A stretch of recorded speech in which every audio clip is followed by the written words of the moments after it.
Viva Voz, com Vera Magalhães.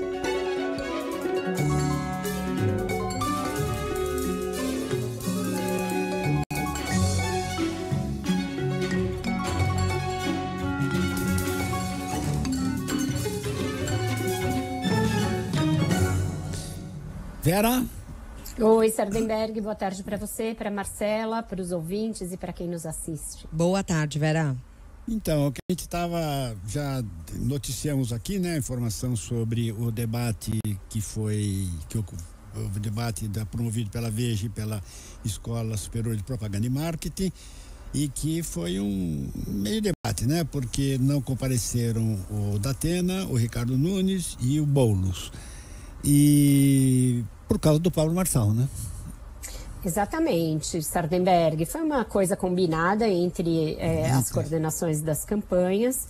Passaram aí os últimos dias falando a esse respeito. Vocês vão se lembrar que na semana passada eu disse aqui que eles já estavam discutindo uma estratégia para tentar reduzir o número de debates, depois que viram a maneira como o coach Pablo Marçal se comporta nesses eventos.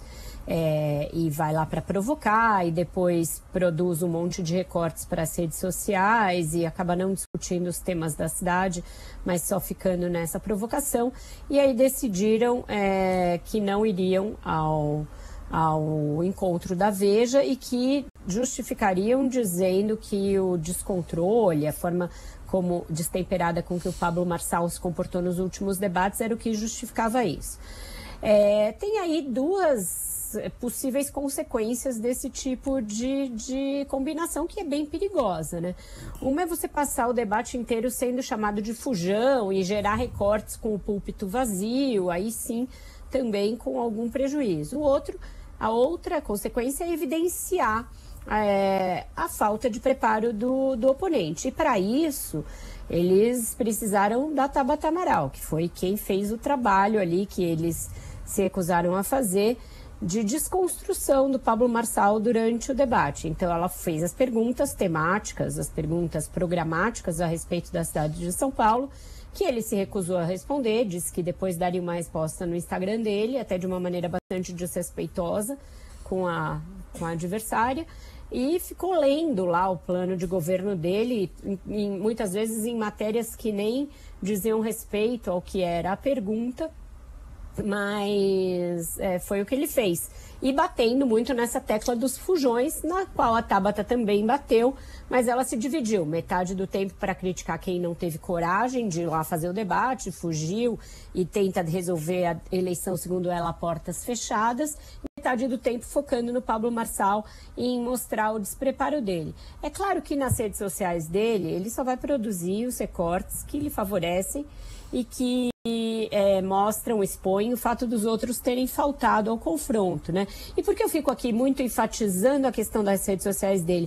É porque as redes sociais do Pablo Marçal, elas têm um alcance muito, muito, muito maior do que a de qualquer um dos outros concorrentes à Prefeitura de São Paulo. É algo que ele vem construindo há um tempo, porque ele trabalha com isso, é coach, é influenciador digital, tem empresas nessa área, tem todo um esquema profissional, mas isso tem feito com que a exposição dele nessa campanha seja muito maior que a dos rivais. Ainda mais agora que ainda não começaram os programas no horário eleitoral e que os partidos maiores, que vão ter maior tempo, ainda não têm essa vantagem para usar a seu favor, ele está aparecendo muito mais. No fim de semana eu fui a vários eventos de filho adolescente, evento de amigos, e o assunto era o Pablo Marçal. Então, o cara virou um talk of town por conta muito desses debates e dos recortes que ele produz, que são distorções da realidade, né? Não é como se ele tivesse ido super bem no debate do Estadão FAAP e jantado todos os adversários, mas aquela cena dele com a carteira de trabalho foi o que ficou daquele debate. Mesma coisa o debate de hoje da Veja, pouco vai se discutir o fato de que ele não tinha resposta para as perguntas que lhe eram feitas. Vai se discutir o fato de que ele disse, olha, fugiram de mim no debate. Então é uma estratégia que é difícil a gente dizer se está acertada, se é acertada ou se é um risco maior ainda, Sardenberg. Mas pelo que houve nesse primeiro debate, os três candidatos penaram, né? Porque você pena dentro de um terreno que é muito desconhecido para quem não tem esse tipo de expertise no mundo digital. E que você acaba, segundo eles, produzindo, batendo palma para maluco dançar. Foi o que eu ouvi de um dos coordenadores da campanha.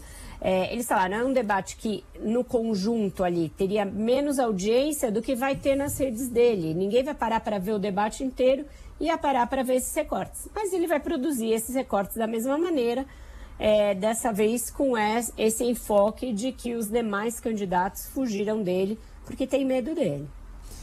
E para os próximos debates, você tem algum palpite? Não é nem palpite, é apuração mesmo. A estratégia é discutir debate a debate entre eles. Então, portanto, se formou ali uma espécie de um comitê de bastidores de decisão conjunta, o que mostra que eles têm uma preocupação com o crescimento do Marçal nas pesquisas.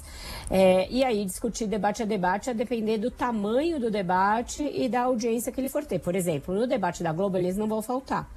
Eles irão ao debate da Globo, que é o último ali, 3 dias antes da eleição. É na quinta-feira anterior à eleição. Então, nesse, eles irão.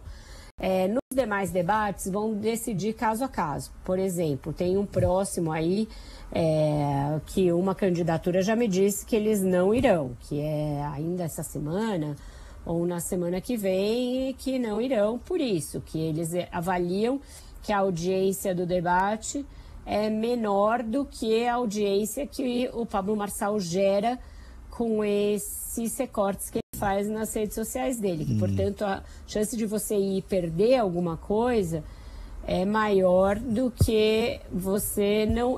o risco é maior do que você não ir. Então, eles vão avaliar caso a caso e decidir aqui o que fazer para os próximos. O próximo é um da TV Gazeta, por exemplo. Dia 1º, tem já candidatura dizendo que não irá. Agora, existe alguma movimentação, alguma discussão sobre alguma maneira de excluir o Pablo Marçal? Eles teriam de ter feito isso antes, Sardenberg, porque a regra eleitoral permite. O partido dele, PRTB, não tem representação no Congresso que obrigue as emissoras a convidá-lo. Então, as emissoras e qualquer organizador de debate. Então, eles lá no começo teriam de dizer, olha, a gente quer que a regra seja seguida e só vá quem precisa ir. E aí, desde o primeiro debate, teria sido feito assim. Mas qual é a dificuldade? A dificuldade é que ele está empatado em segundo lugar nas pesquisas, com chance de já nas próximas rodadas aparecer ali beliscando os primeiros colocados, de acordo com o que eu ouço tanto de integrantes de institutos de pesquisa, quanto do pessoal das campanhas que faz pesquisa própria, sem registrar. Então, qual é a emissora e qual é o organizador de debate que vai pegar e falar, não vou convidar o Pablo Marçal, agora, sozinho, sem que tenha sido um combinado antes de tudo. Ninguém vai fazer isso. Então, não tem essa possibilidade. Eles vão ter de assumir o risco de não ir, deixar os púlpitos vazios nos debates em que eles avaliam que a chance de você se expor indo é maior do que o não indo, é maior do que o ganho que você tem indo. Certo. Vera, obrigado, Vera. Até amanhã. Obrigada, gente. Até amanhã e até mais tarde também no Ponto Final. Valeu. Certamente.